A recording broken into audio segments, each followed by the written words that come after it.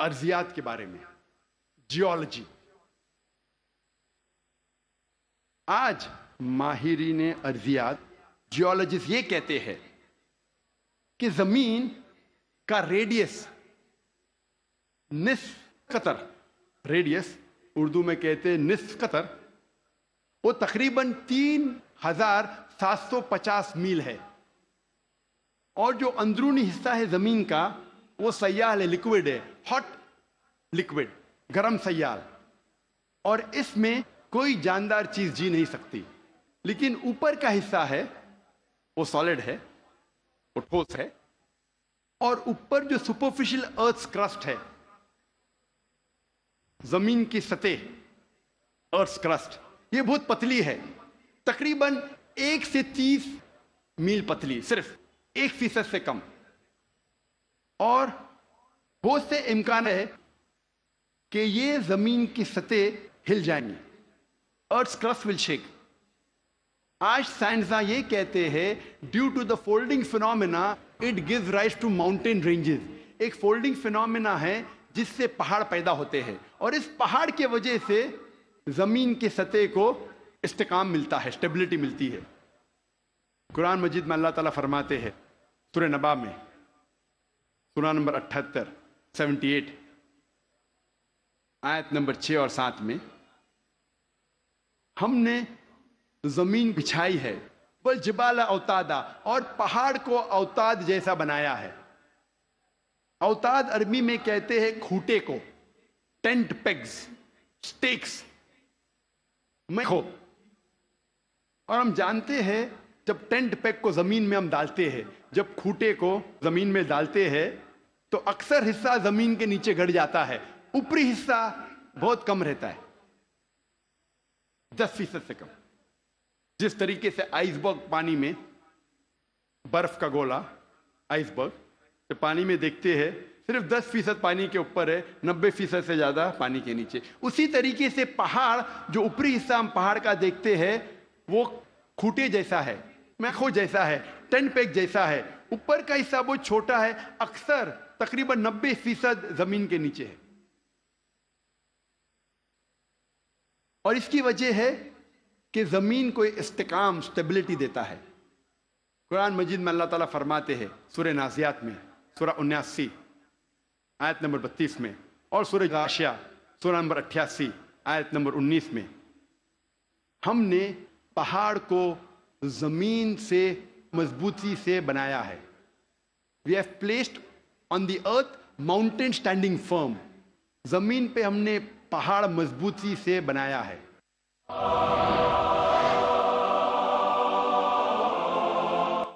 ارضیات میں، جیولوجی کے میدان میں ایک بہت اہم کتاب ہے جو اکثر دنیا بھر جب جیولوجی کے سبجیکٹ میں اسے گائیڈ مانا جاتا ہے، اس کتاب کا نام ہے ارتھ، زمین. اور اس کے ایک لیکھک، ون آف دا آتھرز، اس کا نام ہے ڈاکٹر فرینک پریس، جو یو ایس اے کے سائنس اکیڈمی کے پریزیڈنٹ تھے اور ex president of U S A Jimmy Carter کے سائنس ایڈوائزر تھے. ڈاکٹر فرینک پریس ارتھ کتاب میں پہاڑ کا نقشہ بناتے ہیں اور دکھاتے ہیں کہ پہاڑ کے جڑ زمین کے نیچے ہے، ویج شیپ. اور لکھتے اپنی کتاب میں کہ پہاڑ کا اہم مقصد ہے کہ زمین کو استحکام دینا، to give stability to the earth. اور قرآن میں ہو بہو وہی ذکر ہے 1400 سال پہلے، سورہ انبیاء میں سورہ نمبر 21 آیت نمبر 31 میں، سورہ نحل سورہ نمبر 16 آیت نمبر 15، اور سورہ لقمان سورہ نمبر 31 آیت نمبر 10 میں، کہ ہم نے زمین پر پہاڑ جمع کے رکھا ہے تاکہ زمین نہ ہلے. قرآن میں لکھا ہے پہاڑ کا اہم مقصد ہے زمین کو ہلنے سے بچانا، to give stability to the earth, to prevent the earth from shaking. آپ سوچ سکتے ہیں قرآن مجید میں 1400 سال پہلے اس کا ذکر ہے، اور سائنسداں نے آج کل حال ہی میں 50 سال پہلے، 100 سال پہلے، 200 سال پہلے اسے تسلیم کیا، اور قرآن میں اس کا ذکر 1400 سال پہلے ہے. اب ہم تذکرہ کریں گے علم بحر کے بارے میں، اوشنوگرافی کے بارے میں. اور اوشنوگرافی کے فیلڈ میں قرآن مجید میں اللہ سبحانہ تعالیٰ فرماتے ہیں سورہ فرقان میں سورہ نمبر 25 آیت نمبر 53 میں 53 میں، اللہ سبحانہ و تعالیٰ نے 2 قسم کے پانی بنائے ہیں، ایک پینے والا اور میٹھا اور دوسرا کھارا اور کڑوا، اور دونوں کے بیچ اللہ نے ایک برزخ بنایا ہے، بنا دکھنے والا ایک ویل، ایک پردہ۔ عربی میں لفظ برزخ، برزخ کے معنی پردہ۔ جس طریقے سے انسان مرتا ہے اور واپس سے قیامت میں اٹھنے کے پہلے ہم کہتے ہیں برزخ میں ہے، انسین، جو دیکھے نہیں جا سکتا ہے وہ زندگی، قرآن میں کہا گیا برزخ، نہ دیکھے جانے والا پردہ۔ قرآن میں پھر سے اس کا ذکر ہے سورہ رحمان میں سورہ نمبر 55 آیت نمبر 19 اور 20 میں، جو آج ہمارے ننھے سے قاری نے اس کی تلاوت کی۔ مرج البحرین یلتقیان بینہما برزخ یبغیان، کہ اللہ سبحانہ و تعالیٰ نے 2 قسم کے پانی بنائے جو آپس میں ملتے ہیں، لیکن ان کے درمیان ایک برزخ ہے، ان کے درمیان ایک پردہ ہے۔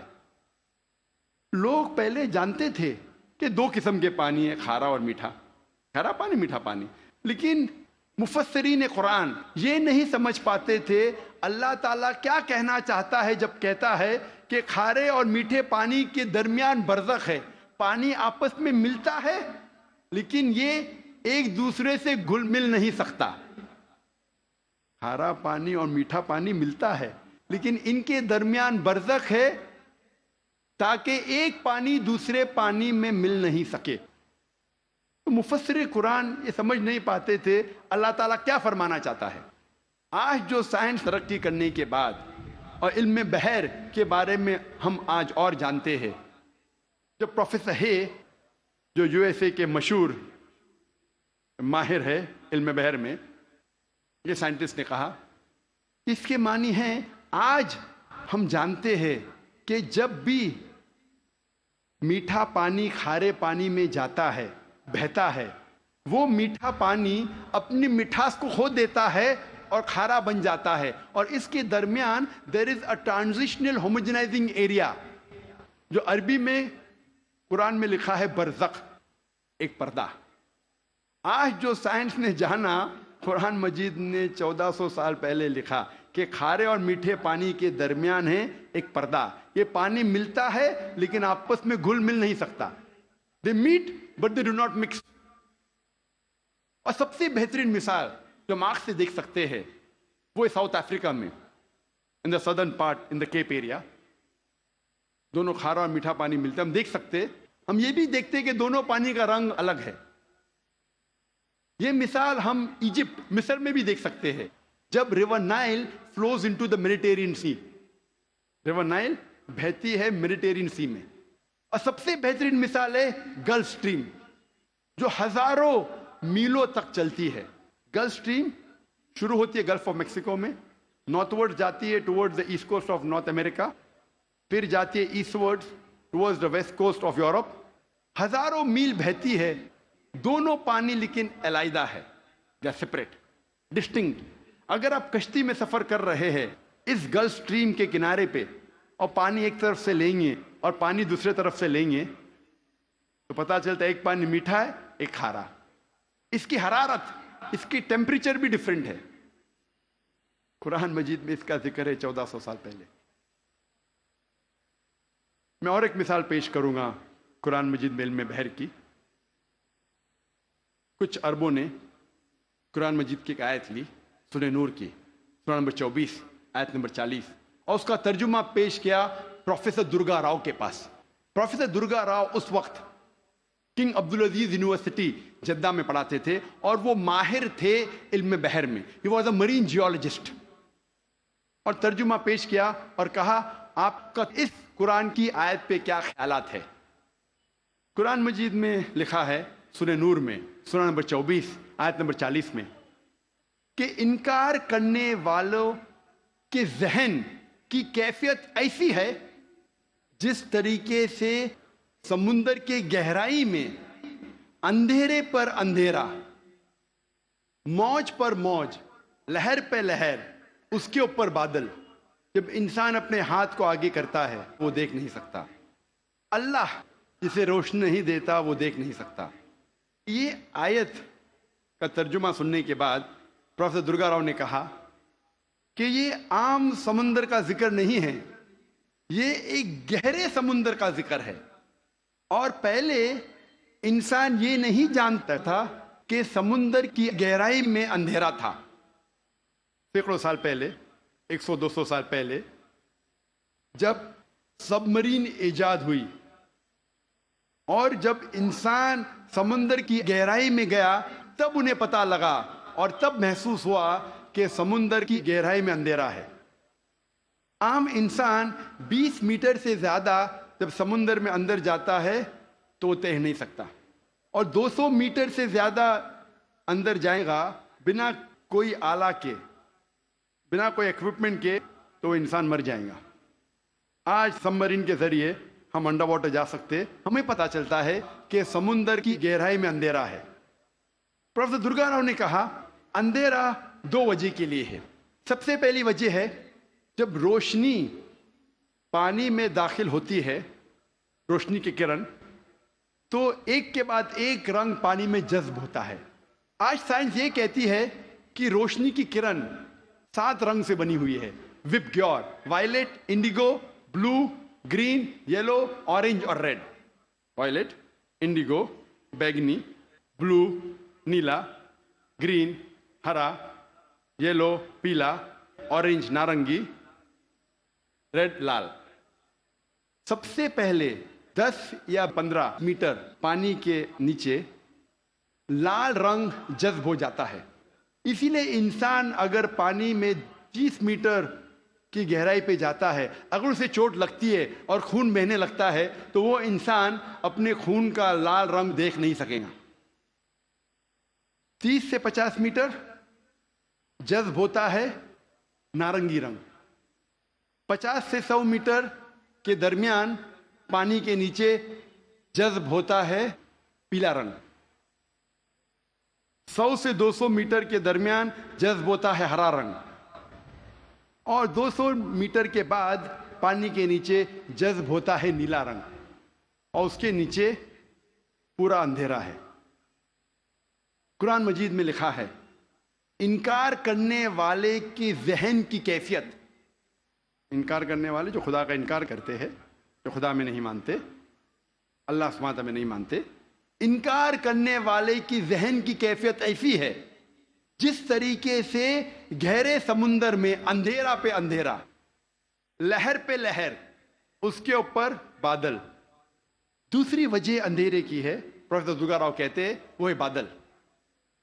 جب سورج کی روشنی آتی ہے کئی بار بادل اس روشنی کو جذب کر لیتا ہے، اس لیے بادل کے نیچے ہم دیکھتے ہیں اندھیرا، اور جو روشنی بادل کے ذریعے جذب نہیں ہوتی اور جب سمندر میں جاتی ہے، کئی بار جو سمندر کے اوپر لہریں ہیں وہ لائٹ ریز کو ریفلیکٹ کرتی ہے، اور جو لائٹ ریز، جو روشنی کی کرن ریفلیکٹ نہیں ہوتی وہ سمندر میں داخل ہوتی ہے، اور جیسے میں نے کہا ایک رنگ کے بعد ایک رنگ جذب ہوتا ہے۔ ان قرآن مجید میں لکھا ہے انکار کرنے والے کی ذہن کی کیفیت ایسی ہے جس طریقے سے گہرے سمندر میں اندھیرے پہ اندھیرا، لہر پہ لہر۔ اس کی کیا معنی؟ لہر پہ لہر۔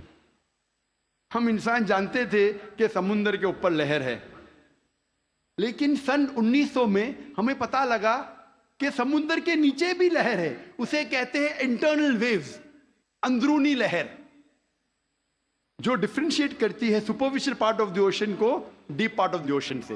یہ اندرونی لہر تقسیم کرتی ہے سمندر کو اوپری سے اور اندرونی حصے میں۔ اوپری حصہ superficial part is lit up and warm, گرم ہوتا ہے اور اس میں روشنی ہوتی ہے۔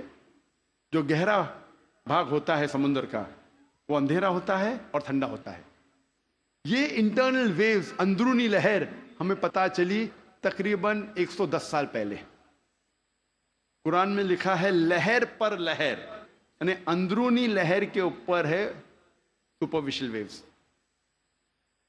اسی لیے مچھلیاں بھی جب گہرائی میں جاتی ہے وہ دیکھ نہیں سکتی، اپنی خود کی روشنی لے جاتی ہے۔ Due to chemical reaction مچھلی خود کی روشنی کے ذریعے دیکھ سکتی ہے گہرے اندھیرے میں۔